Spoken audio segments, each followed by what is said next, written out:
name is Evangelist Adams. I'm here today with a special guest, Minister Harry Drone. He has written a book on police brutality. How you doing today, Minister Drone? I'm doing very, very well, Sister Adams, and I'm glad to be on your website and show today. Well, we're glad to have you. Thank you. I hold in my hand Police Brutality. It is one of the most powerfulest books I have ever read in my life. I tell you, when you read it, your whole heart will change about our law enforcement system. And this is what the interview today is about, police brutality. Minister Drone, can you tell us a little bit about yourself and a little bit about your book, Police Brutality is a Hate Crime? I'd be more than happy to tell you about myself and my newly composed book, Police Brutality is a Hate Crime, because actually it is. I don't know how they get away with it, Sister Tammy.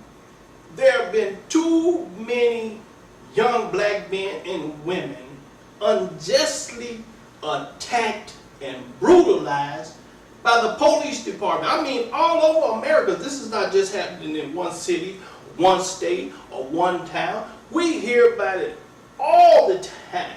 You hear about it in Los Angeles, California. You hear about it in Detroit. Not very long ago, we heard about a case in Philadelphia where a young man was shot to death on his wedding day.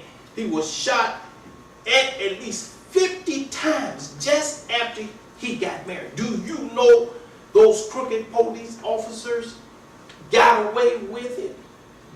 We talk about police brutality. It comes in all forms. It comes in beatings, harassment, false accusations against citizens of color, and sometimes their very own people are victimized by them. This has been systematic for hundreds of years here in the United States of America. This is what the book talks about. Police brutality is nothing more than police terrorism. And this is why I wrote this book. Not so much because of what happened to me. Yes, I had to get it off my chest and put it down on paper because the press and the media would not allow me to tell my story about what happened to me. For 20 years, they have hid this story. The mayor hid it. Our political leaders and activists, they hid it. While they all was out there talking about Rodney King, what happened to him in Los Angeles, California. Well, I was victimized a few months before Rodney King was. But they never whispered one word about the horrible beating that I received at the hands of the police department unjustly now. They never talked about how I was kidnapped by the police department. I got a verdict of not guilty. This is what they put me through. I had to pay for legal representation that I shouldn't have had to pay for. I was out of all kinds of expenses, medical expenses. I had to see the doctor. I was nearly killed. And my book talks about multiple things that we can do to help prevent police brutality. But we have to do it on an intelligent level.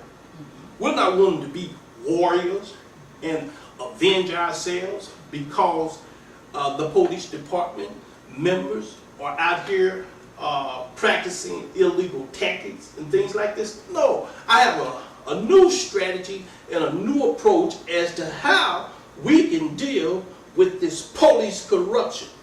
You know, it's not like we don't love our police department, because they do a lot of good things now. I won't just say it on tape. Everybody on the police department is not bad, but these bad, racist police officers that just feel like they go out and attack people because of their colors. We got to bring this thing straight to the president. We got to take it to the governors. We got to take it to the mayor. You can't depend on your city councilmen, and sometimes, in some cases, you can't depend on the governor and the mayor. This is the reason why the president has got to step in and do something. I'm all excited. I get excited when I start talking about what the police did to me. But I want to tell you a little bit about myself too before we go too far. I want to tell you that I love to sing. I love to write songs. I used to box a little bit, I'm not too good at it now. I've gotten a lot older, and doesn't mean as much. I love church, and I like bike riding and exercising, but I love to read books.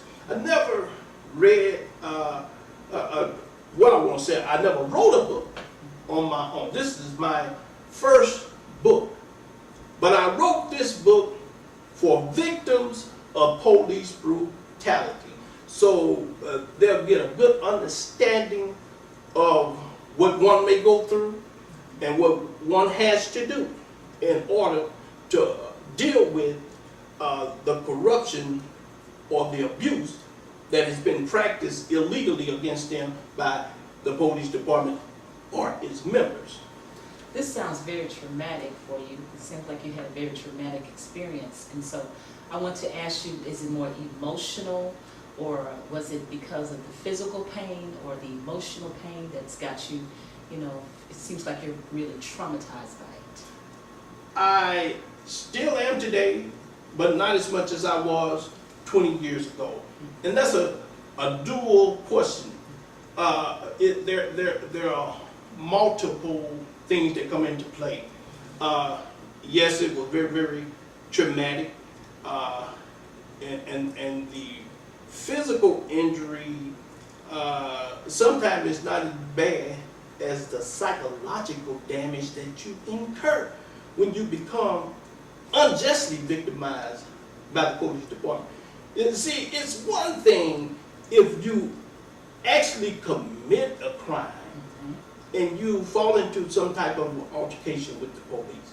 But to have the police just come up to you, illegally take you out of your car, falsely accuse you of crimes that they knew you had never committed, bind you, and then crush your skull in to the point of nearly breaking your neck as well. Yes, I was traumatized because the episode that I went through nearly took my life. I mean, blood was everywhere. I was knocked unconscious. Wow. But there's nothing like the psychological effects that comes into play. In my book, it talks about the psychological damage that comes into play when you're being victimized by members of the police department. And Minister Drone, what is it that you want your book, Police Brutality, to achieve? I want my book, Police Brutality is a Hate Crime, to achieve this objective.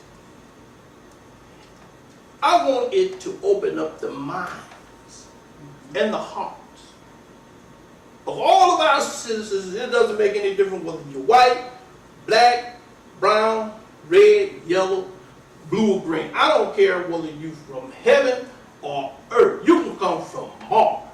No one deserves to be unjustly, I agree, unfairly treated or abused by our police department. Police are supposed to be protectors, protectors